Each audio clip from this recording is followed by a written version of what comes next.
Because remember, what's really unique about our shop and our lovely little shop that we have is that we all have over 25 years of experience. And 4 people, and 4 primary advisors who have 100 years of experience. We've seen this movie before, to the extent that it can have been seen. And we all bring something a little unique to the table. So we all have a little different perspective to it, and that's a good thing for you. Our mission is to help you achieve your goals. When we set the company up, we said, we give your future direction. Since 1986, that's all we've tried to do. On the financial side, it's not our money. By the way, it's not your money either, is it? All right? Everything we have are gifts from God.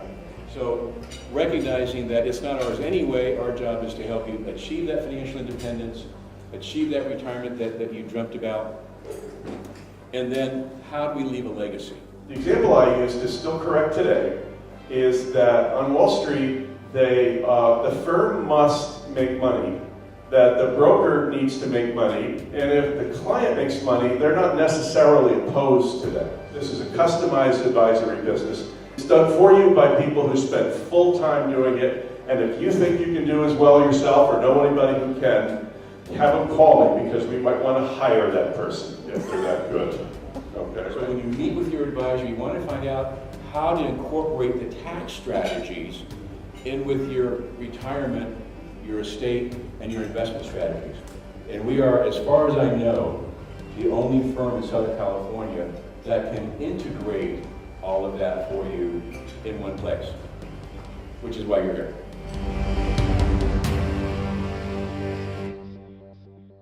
I can say today, there's maybe not nearly as many problems today as there were a year ago today. No reason for an economic recession at this time. The U.S. is growing steadily. Is it growing perfectly? No. Is it growing like it has in the past? Not necessarily. Everything changes, right? Things change over time. But we are growing at about 2%. And that's got a nice number because that means that if we're not growing at 5 or 8%, that also means that the risk of inflation is at 5 or 8%. But let's look at why quantitative easing has worked and helped us to this point. Commercial banks have had their capital reserves in place, and so we didn't see any big bank failures, and banks have more capital lend. I like this part, although they haven't done that. It's lessened the risk of a financial meltdown, which would lead to an economic meltdown, because that would be a case where the financial, 2008 was really finances leading the economy into the ditch. Interest rates have come down, benefiting the housing market, absolutely, at the expense of savers. Hey, here's a side benefit of higher interest rates. Half of this room is going to get a pay raise. The golden line here is private employment. So you can see a dramatic cut in employment and then a steady growth. That growth line, is projected to continue on. That's good news.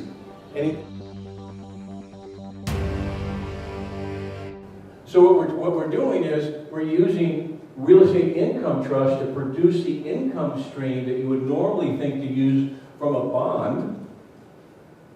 But real estate after 08 hasn't been losing its value.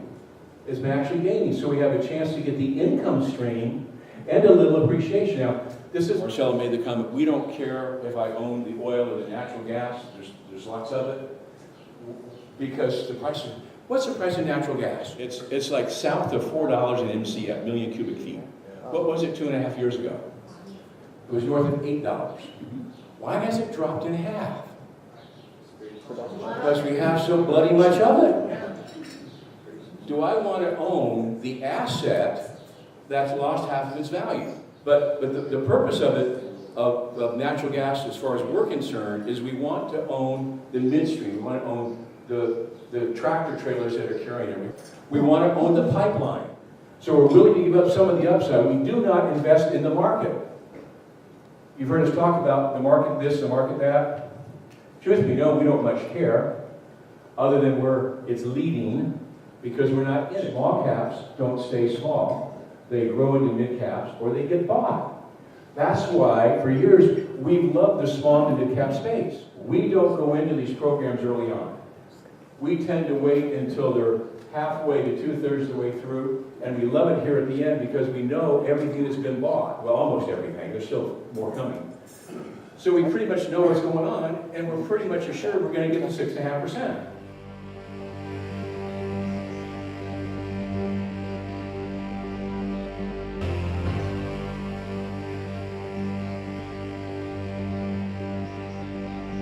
Let me explain that today there is instant liquidity between all things already.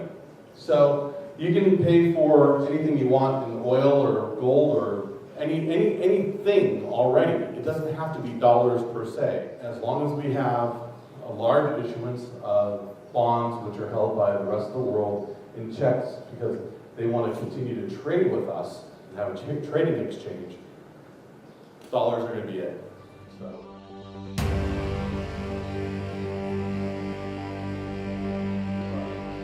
The first thing is that the federal debt as a percent of GDP is a big problem, but not right now. But not right now.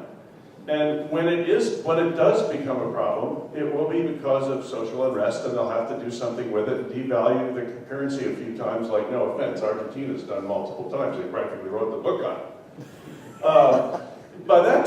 For that to get to that point, this has to become some kind of third world country with the upper class and the lower classes and no middle class. And my personal plan is to make sure that I be part of the upper end of that. The Consumer Price Index, Social Security is hooked to CPI at some level.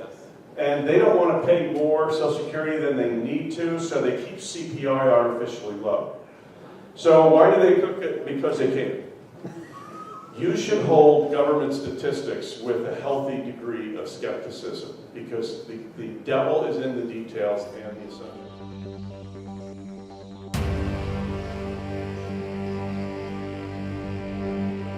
Well, we're in the portfolio business. Hold on to your money, make more of it, advance and protect, generate income, reduce taxes, etc. Part of my goal in my arm's length relationship with clients is to get, for people who are about to retire, let's get 75% of the return of the market if that's achievable, and let's have a lot less than 50% of the risk. Is that some kind of reasonable trade-off?